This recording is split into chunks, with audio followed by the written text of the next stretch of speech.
Bonjour, bonjour et bienvenue à cette nouvelle capsule vidéo de SMART, les sciences MATLAB appliquées aux réalités techniques. Aujourd'hui, au menu, ANOVA, l'analyse de données de type ANOVA. Premièrement, qu'est-ce qu'une ANOVA? Ben, pour faire simple, une ANOVA permet de déterminer de façon statistique, donc rigoureuse, l'influence d'un paramètre sur un résultat. À l'exemple ici, nous avons des données. Donc, 32 essais où est-ce qu'on a la température, la vitesse, le nombre de valves, ainsi que la couleur de la solution. Remarquez ici que la couleur a été transformée à un langage numérique, entre 1 ou 2, afin de pouvoir le traiter de façon dans MATLAB. Donc, nos résultats ici, dans les unités arbitraires.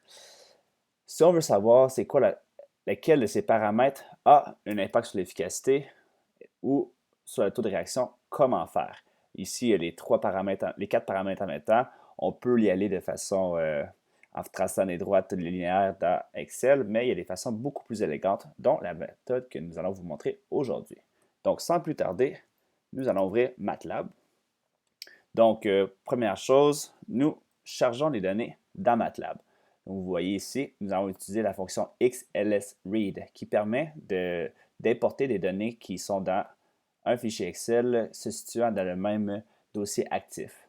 Une fois qu'on a importé les données, ici je les ai séparées en paramètres et résultats pour être plus facile, il est important de faire une petite modification. Pourquoi? Parce que la fonction que nous allons utiliser requiert que les données soient orientées de cette façon. Donc, les variables sont la première dimension et les observations sont la deuxième. Or, si on regarde sur les données ici, nous voyons que les variables sont sur la deuxième dimension et les observations sur la première.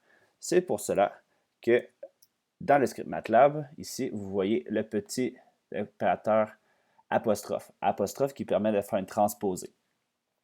Donc, une fois qu'on a fait ça, on introduit, on crée une nouvelle variable qui est paramètre ANOV, ici juste pour pouvoir faciliter. Et ce qu'il faut faire, il faut faire maintenant une cellule. Ici, vous remarquerez l'usage des apostrophes. Si on regarde ici, c'était important de se rappeler que l'apostrophe n'est pas la même chose que les crochets. La structure est semblable, donc on va pouvoir concaténer des, des objets afin de créer une nouvelle variable, mais l'avantage des parenthèses, c'est que on peut mettre autre chose que des scalaires. On peut mettre carrément un vecteur dans chacune des positions et chaque position, donc la position 1, 1, peut être un vecteur, une matrice, un string de texte, c'est libre à nous.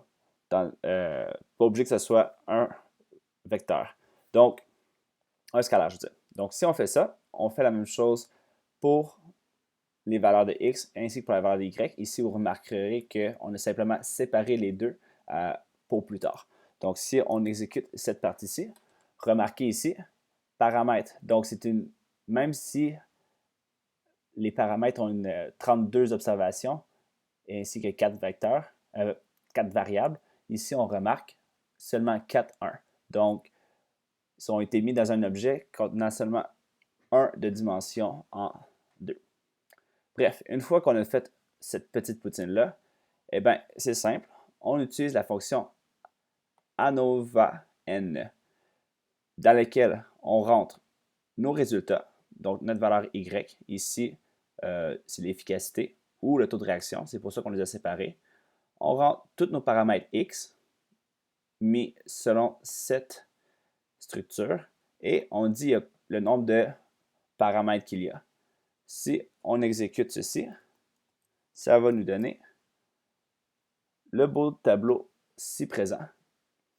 Ce tableau-ci, en fin de compte, ce qui est important de se rappeler, c'est que la probabilité de f doit être en bas de 5%, donc 0.05, pour que ça ait une signification. Donc ici, on est capable de savoir que la variable 1, 2, 3, ainsi que le produit des variables 2 et 3 ensemble ont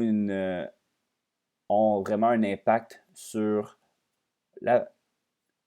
l'efficacité, tel que compilé dans nos résultats. Donc, et voilà, c'est comme ça qu'on utilise la fonction ANOVA. Si vous avez plus de questions, si vous voulez savoir comment, une fois qu'on sait quels paramètres ont de l'influence, déterminer de façon quantitative la valeur de cette influence, comment par la suite tracer les courbes associées, etc., je vous invite à aller voir la présentation qui se situe directement sur le site web, toujours smart.espaceweb.uchabo.ca. Allez dans les cours, analyse ANOVA, et puis vous allez pouvoir avoir plus d'informations sur ça. C'était Philippe Kikongi, mentor Smart, et je vous souhaite une bonne journée. Au revoir.